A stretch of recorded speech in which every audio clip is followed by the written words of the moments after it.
friend. Welcome to day 37 of 7:30.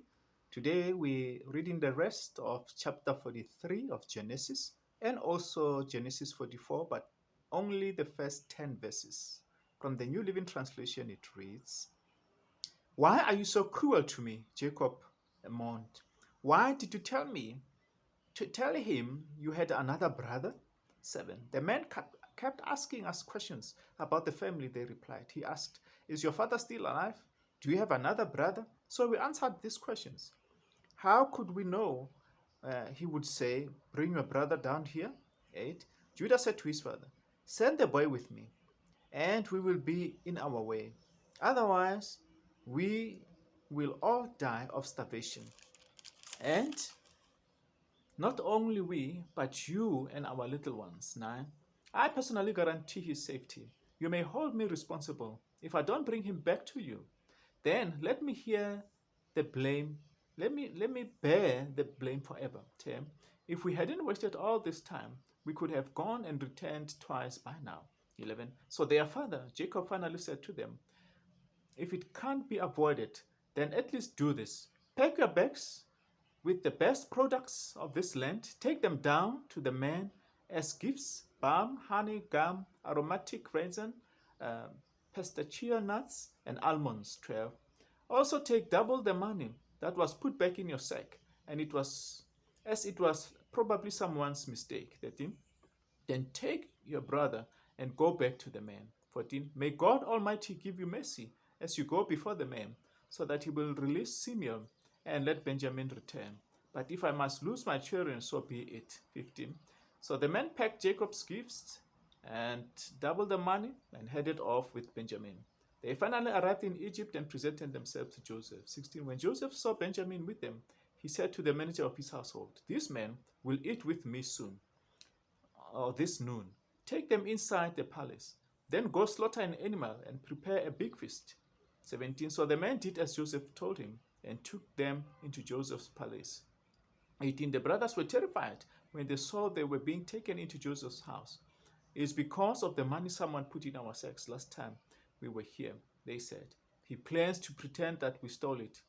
Then he will seize us and make us slaves and take our donkeys." 19. The brothers approached the manager of Joseph's household and spoke to him at the entrance of the palace. 20. "Sir," they said, "we came to Egypt once before to buy food." 21. "As we were returning home, we stopped for the night and opened our sacks.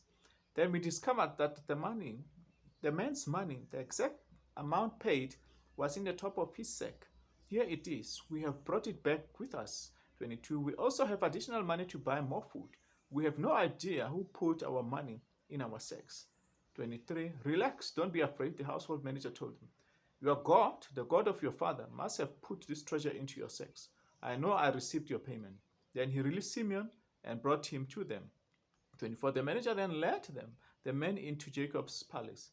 He gave them water to wash their feet and provided food for their donkeys. 25. They were told they would be eating there, so they prepared their gifts for Joseph's arrival at noon. 26. When Joseph came home, they gave him the gifts they had brought him. They then bowed low to the ground before him. 27. After greeting them, he asked, "How is your father, the old man you spoke about? Is he still alive?" 28. "Yes," they replied, "our father, your servant, is alive and well." And they bowed low again. 29. Then Joseph looked at his brother Benjamin, the son of his own mother. "Is this your brother, your youngest brother, the one you told me about?" Joseph asked. "May God be gracious to you, my son." 30. Then Joseph hurried from the room because he was overcome with emotion for his brother.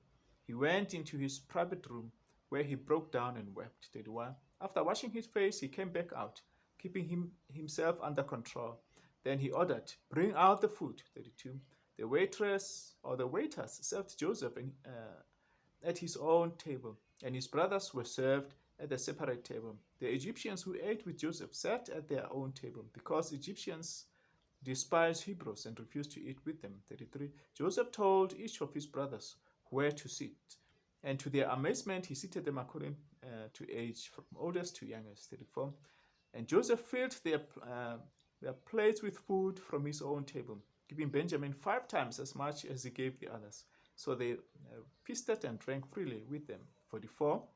When his brothers were ready to leave, Joseph gave these instructions to this palace manager: fill each of their sacks with as much grain as they can carry, and put each man's money back into the sack too.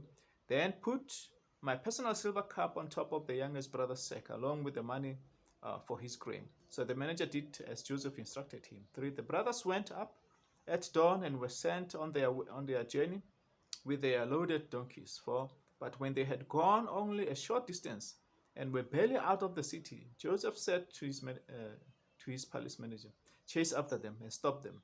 When you catch up with them, ask them, why have you repaid my kindness with such evil? 5.